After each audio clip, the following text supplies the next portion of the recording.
예, 언제나처럼 여러분께 따뜻한 시선으로 정말 하지만 한편으로는 냉철하게 정치 사안을 분석해 주시는 분이죠. 리트 DJ라고 불리우는 하나갑 한반도 평화재단 총재 스튜디오에 모셨습니다. 어서 오십시오. 안녕하십니까? 예, 안녕하셨습니까? 예.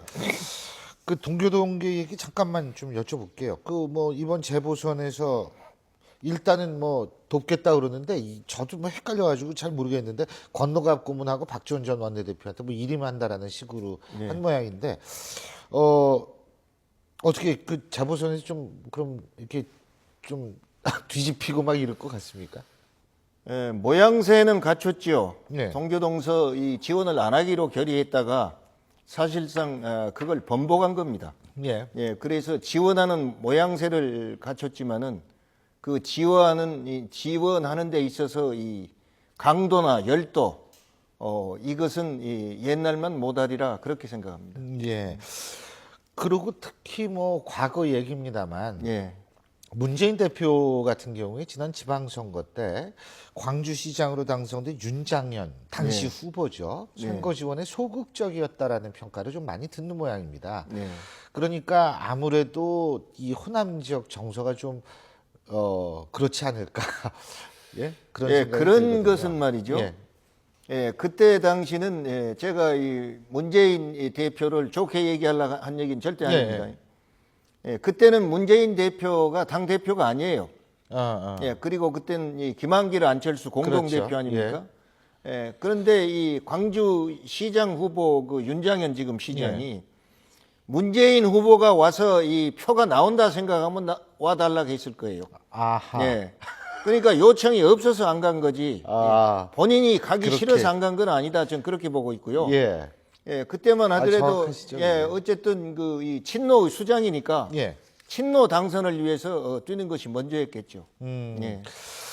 자, 그러면 이제부터 CBS 여론조사를 토대로 하나하나씩 좀 그 한 대표님께 여쭤보겠습니다. 먼저 예, 예. 관악을부터 저희가 살펴보겠습니다. 제 CG 주시죠.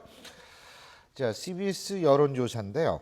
그 4월 3일, 5일 이틀간에 걸쳐서 조사한 건데 지금 대표님 저쪽에 화면을 보시면 예. 오신환 후보가 43.7%, 새누리당, 그다음에 새정치민주연합 정태호 후보 24.9%, 그리고 국민모임인데 무소속이라고 표현하는 건 맞겠죠? 정동영 후보가 19.9%, 정의당의 이동영 후보가 32%. 그러고 보니까 두 분 다 동령이네. 정동영, 이동영, 그죠? 예. 근데요, 어쨌든. 자, 그리고 이제 나경채 후보 0.7%, 이상규 후보 0.6%, 변희재 후보 2.8% 이렇게 나오고 있는데, 일단 이 지역이요. 예. 제가 알기로는 40%, 유권자의 40%가 호남 출신으로 알고 있습니다. 그런데 오신환 후보가 이렇게 상당히 이 선전을 하고 있는 이유가 뭐라고 보십니까? 예, 그건 이 야당에 대한 실망감 때문에 예. 차라리 여당의 표주자 이런 그 기류가 생겼지 않나 싶어요, 저는. 예. 예, 그리고 또 야당이 이제 그 여러 후보가 난립하게 되니까 야당에 대해서 기대를 안 하게 된 동기가 아닌가 그런 생각이 듭니다. 저 이 여론조사를 보면은 며칠 전에 하고 이 새정치민주연합 후보나 또는 무소속 이 정동영 후보가 이제 이 지지가 올라갔어요. 예. 그러나 그 비율은 새정치민주연합 후보가 올라간 것이 더 많더라고요. 예. 예, 그리고 이 여당 후보 지지가 이쪽으로 넘어온 것이 아니에요. 예, 이 그 중립을 지켰던 그 표들이 이 정동영하고 이 새정치민주연합 후보한테로 간 거예요. 정태호 후보한테. 예, 그러니까 과거에 그 투표 안 하겠다는 성향이 야당 성향이었다 그 말입니다. 안 그렇습니까? 예. 예, 그런데 이제 이 여당 후보의 지지를 보낸 43%가 앞으로 얼마나 야당성을 회복하느냐 그것이 하나 있고, 그 다음에 그 이 야당성 회복한 표가 과연 인물 본위로 할 것이냐, 당 중심으로 할 것이냐, 이제 그것이 판가름 날 것입니다. 인물 중심이냐, 당 중심이냐. 그래서 이 관악에 호남 이 출신들이 많이 살고 있지만은 무조건 그 호남 사람이라고 해서 표를 준다는 그건 아니라는 걸 증명한 거죠. 예. 근데 참고적으로 저 여론조사는 유선전화 조사입니다. 그러니까 예. 휴대전화와 유선전화가 함께 이렇게 섞어서 한 게 아니고 유선전화만 한 거기 때문에 그렇게 됐을 경우에는 상대적으로 고연령층에 치우칠 수밖에 없는 그러니까 전화를 아무래도 받으시는 분들은 고연령층이다 이런 특징이 있는데 물론 그런 얘기는 하더라고요.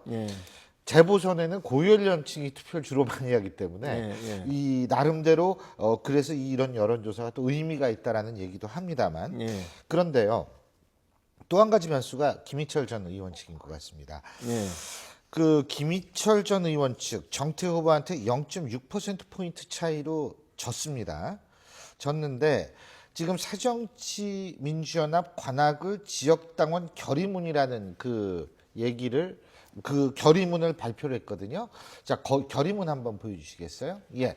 자, 2012년 관악을 여론조사 사건과 이번 경선의 여론조사 조작 사건은 동일한 사건으로 간주한다. 지금 이런 얘기거든요. 관악을 여론 조작 사건입니다. 그리고 박지원 의원은 정태호 후보 지원을 즉각 철회해달라. 지금 이렇게 얘기를 하고 있고요.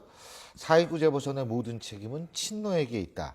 이것이 바로 새정치민주연합 관악을 지역당원 결의문, 지역당원이라는 이름으로 나온 건데 일단은 첫 번째 이 현상을 어떻게 생각하십니까? 그건 지역당원의 이름으로 나오지만은 그러나 김희철 전 의원을 지지한 그런 당원들일 것입니다.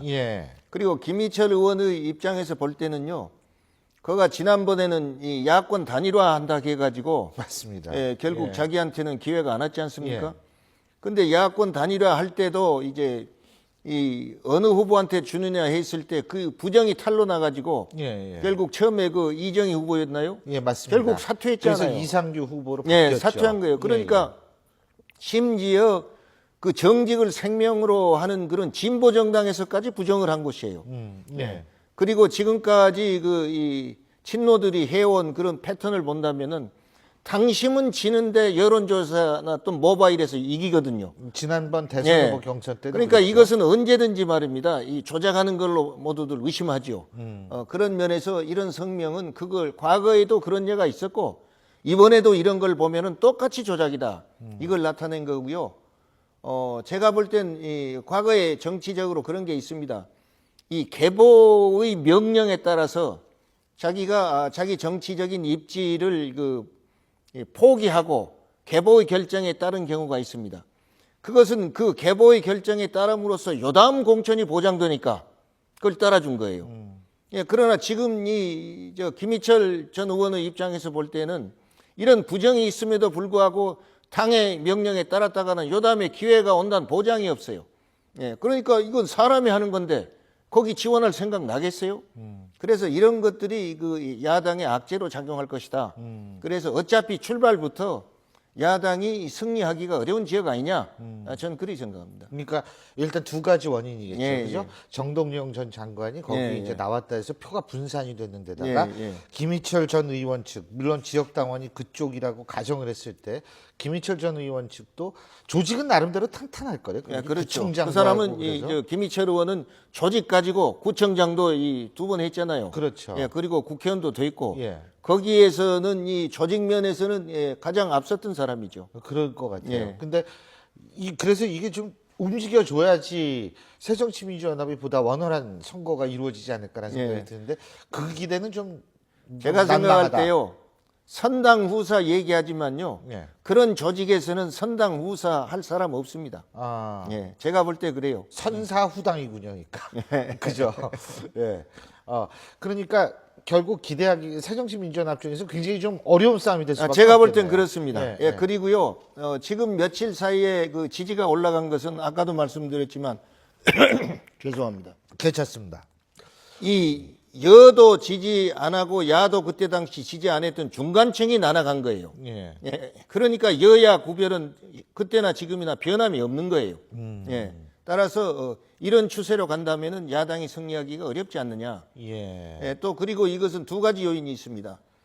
첫째는 앞으로 누가 이 유권자를 설득하는 데 성공하느냐 이거 있고 여야를 통틀어서 예, 그런 것이 하나 있고요. 그 다음에는 이 당이 누구를 당선시키는데 쏠림 현상을 발휘하느냐, 이거 두 가지가 있는데, 대충 이 정도의 판세만 가지고도 선거 결과가 어떻게 나올 것이다 하는 것은 짐작할 수가 있습니다. 알겠습니다. 자, 지금까지 저희가 관악을을 얘기했다면 예. 이제 전라남도 광주 예. 광역시로 한번 가보죠. 자, 광주광역시에도 역시 저희가 여론조사, CBS 여론조사 나왔는데요. 지금 화면에 나오고 있는데 저기도 근 한 9% 차이가 나죠. 천정배, 무소속 천정배 예. 후보와 새정치민주연합 조영택 후보 예. 9% 정도 차이가 나면 이게 지금 이 표준 오차가 4.2% 포인트거든요. 오차 범위를 벗어났죠. 그러니까 예, 오차 범위로 벗어난 거죠. 그러면은 자, 이 정도로 하는 광주의 민심, 일단은 호남 정치인이시니까 어떻게 네. 보세요? 호남에서 저 왜 그럴까요? 왜? 저거 왜? 보면은요. 우선 그 이 천정배 후보하고 이 새정치민주연합 그 후보하고 예. 격차가 더 늘어나고 있어요. 예. 예. 양쪽 다 이 지지 퍼센테이지는 올라가는데 그 격차는 늘어나고 있습니다. 예. 이것은 저는 두 가지 요인으로 보고 있습니다. 첫째는 이 친노에 대한 지금까지 누적된 호남 사람들이 불신이고, 예. 두 번째는 동교동에서 마치 그 호남 표를 좌지우지하는 것처럼 문재인 후보가 구애하는 그런 것에 대한 반발심도 있습니다. 예. 아, 그럴 수도 예, 있겠네요. 예, 진짜. 근데 제가 좀 궁금한 게 친노에 대한 불신이라고 그랬는데 아까도 제가 잠깐 여쭤봤는데 예. 이 호남 지역에서 친노에 대한 거부감이 상당히 큰 것 같다는 생각이 들거든요. 예, 예. 그 이유가 뭘까요? 대북송금 특검 때문에 그럴까요? 아, 그것도 들어가고요. 여러 가지가 있죠. 어쨌든 노무현 대통령이 된 것은 김대중 대통령이 지지와 호남표가 주된 역할을 해준 그랬죠. 겁니다. 그랬는데 노무현 대통령이 당선되자마자 뭘 했냐면 이 대북 송금 특검을 했잖아요. 예. 이것은 어떤 의도에서 했느냐? 나는 김대중 후계자가 아니다 이거요. 나하고 김대중이는 다르다. 나는 노무현 대통령이다. 그래서 김대중 대통령하고 차별화를 시도한 겁니다. 그래서 대북 송금 특검을 했고요. 또 차별화를 시도한 게 두 번째는 뭐냐? 신당을 만드는 겁니다. 열린우리당. 열린우리당을 만든 겁니다. 이것은 이 노무현 대통령이 말했다시피 내가 왜 김대중 후계자도 아닌데 김대중 당 가지고 정치하느냐? 나는 내 당을 만든다. 예. 그리고 이 전라도당을 내가 탈피해야 되겠다.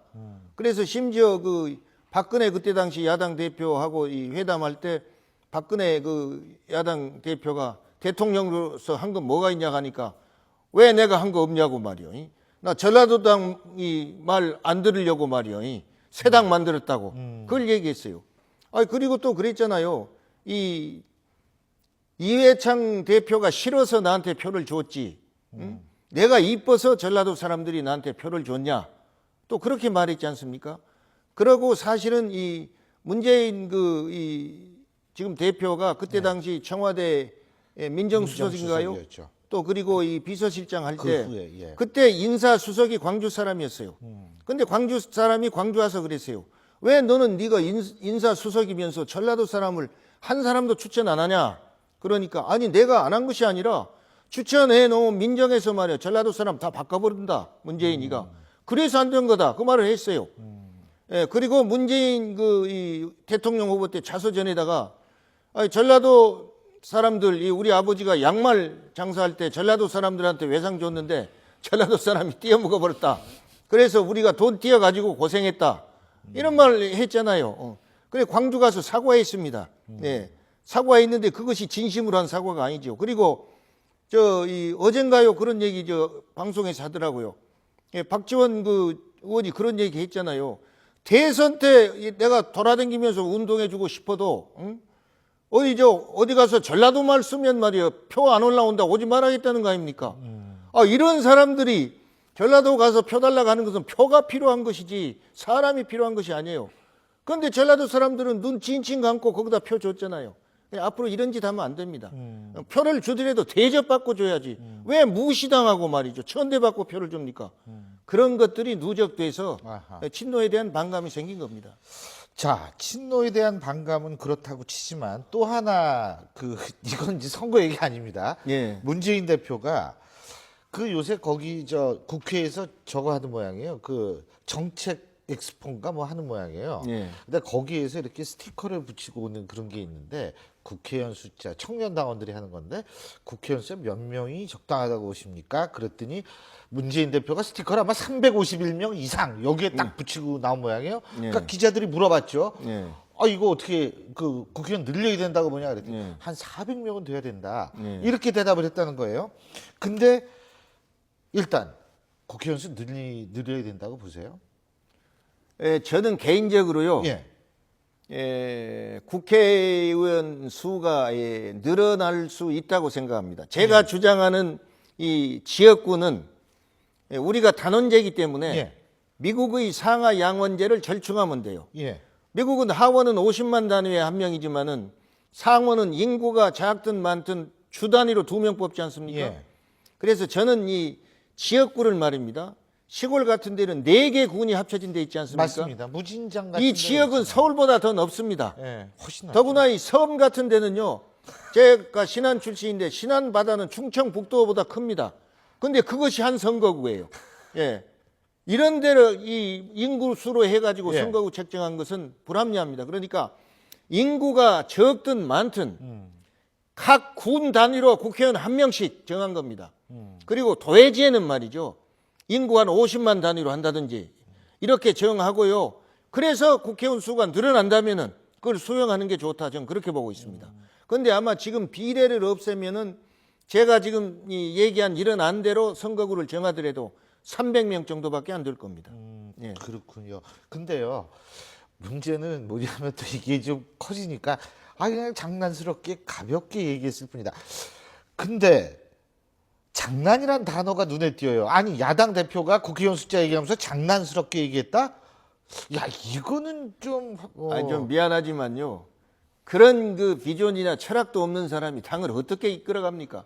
적어도 이 자기가 이 국회의원 수에 대해서 제시를 했다면은 이거 역사적인 고증이나 또는 세계 각국 예를 들어 가지고 말이죠.